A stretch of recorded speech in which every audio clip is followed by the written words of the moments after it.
Have you ever seen a piece of iron that never rusts? In the middle of a busy city, standing quietly near an old monument, there's a 7-meter-tall iron pillar that has confused scientists for years. This is the Iron Pillar of Delhi.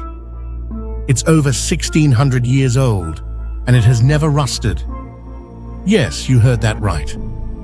A huge iron structure made more than 1,000 years ago, and it still stands strong without rust in open air.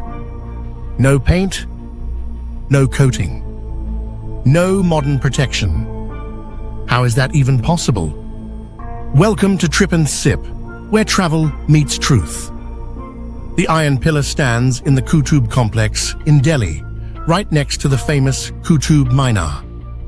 Tourists visit the area every day. Some take pictures. Others read the sign next to it.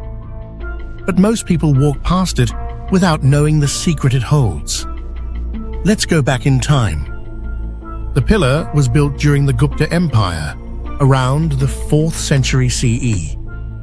That means it was made sometime between 375 and 415 AD, which is before the Taj Mahal, before the Mughals, even before many European cities were founded. It's made almost entirely of iron, about 98% pure wrought iron, which is very rare.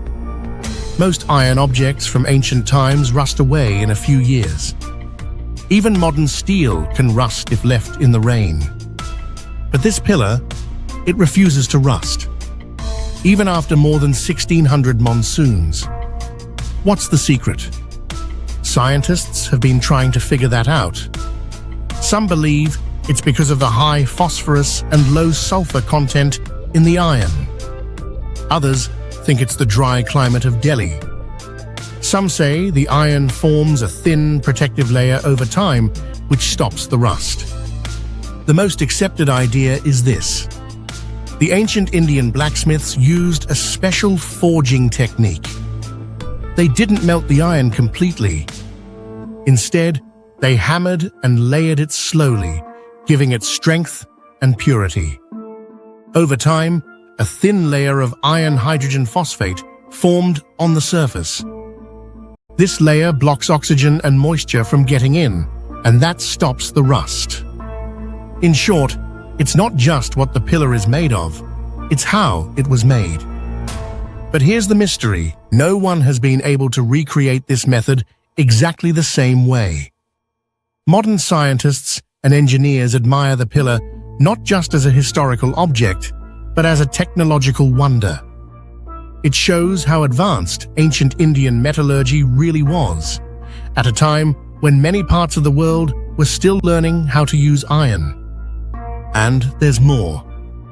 An inscription on the pillar says it was built in honor of a king named Chandragupta II, also known as Vikramaditya. He ruled over a large part of India and was known for peace, prosperity, and science. The pillar was probably placed in central India first, and later moved to Delhi. Some people also believe the pillar was once part of a temple. Others say it was used as a flagpole or a symbol of victory. And yes, there's even a local legend. It says that if you can stand with your back to the pillar and wrap your arms around it, your wish will come true. But today, the pillar is surrounded by a fence, so people don't touch or damage it. No matter what you believe, one thing is clear. This is not just a piece of metal. It is proof of ancient knowledge, of skill passed down over generations, and of secrets still not fully known. In a world where iron rusts in months, the Iron Pillar of Delhi stands as a silent mystery, strong, simple, and still standing after 16 centuries. This is Trip and Sip, where travel meets truth. If you enjoyed learning about this ancient wonder, give the video a like, subscribe to the channel, and hit the bell icon. And tell us also in the comments what other historical mysteries should we explore next.